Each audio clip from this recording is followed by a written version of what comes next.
بسم اللہ الرحمن الرحیم۔ اللہ تعالیٰ کے نام سے شروع جو بڑا مہربان نہایت رحم کرنے والا ہے۔ ربی شرح لی صدری ویسر لی امری واحلل عقدۃ من لسانی یفقہوا قولی۔ اے میرے پروردگار، میرا سینہ کشادہ کر دے اور میرا کام آسان کر دے اور میری زبان کی گرہ کو کھول دے تاکہ لوگ میری بات کو سمجھ سکیں۔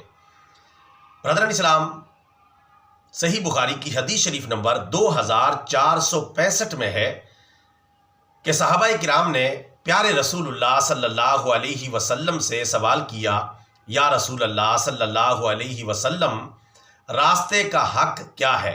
تو پیارے رسول اللہ صلی اللہ علیہ وسلم نے راستے کے 5 حقوق بیان فرمائے۔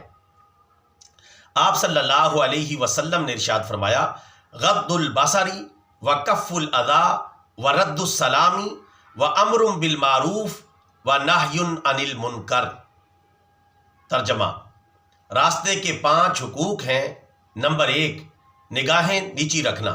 نمبر 2، کسی کو تکلیف نہ دینا۔ نمبر 3، سلام کا جواب دینا۔ نمبر 4، اچھی بات کا حکم دینا۔ اور نمبر 5، برائی سے روکنا۔ پیارے آقا صلی اللہ علیہ وسلم کے اس فرمان عالی شان کے مطابق راستے کے یہ 5 حقوق ہیں۔ برادران اسلام، شرعی مسئلہ یہ ہے کہ راستوں پر، چوک و چوراہوں پر بلا عذر شرعی اور بلا ضرورت شرعی نہیں بیٹھنا چاہیے۔ ایسا کرنا ممنوع ہے، کیونکہ ایسا کرنے سے بے پردگی ہو سکتی ہے، بدنگاہی ہو سکتی ہے، راستے میں سے گزرنے والوں کو تکلیف وغیرہ ہو سکتی ہے۔ لہٰذا اس کی ممانعت ہے کہ راستوں پر مت بیٹھو۔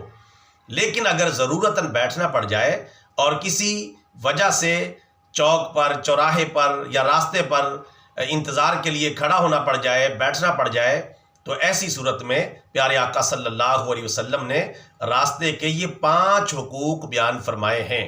وہ 5 حقوق کیا ہیں؟ دوبارہ سماعت کر لیں۔ نمبر 1، نگاہیں نیچی رکھنا۔ نمبر 2، کسی کو تکلیف نہ دینا۔ نمبر 3، سلام کا جواب دینا۔ نمبر 4، اچھی بات کا حکم دینا۔ اور نمبر 5، برائی سے روکنا۔ لہٰذا ضرورتاً اگر راستے پر، چوک پر، چوراہے پر بیٹھنا پڑ جائے تو ان 5 حقوق کا لحاظ رکھیں تاکہ ہر قسم کے گناہ سے حفاظت ہو سکے۔ اللہ تعالیٰ سے دعا ہے اللہ تعالیٰ ہمیں راستے کے یہ 5 حقوق ادا کرنے کی توفیق عطا فرمائے، آمین۔ یہ پیغام اچھا لگا ہے، عمل کریں، آگے پھیلائیں۔ بطور صدقہ جاریہ channel subscribe, video like and share. جزاک اللہ خیرا۔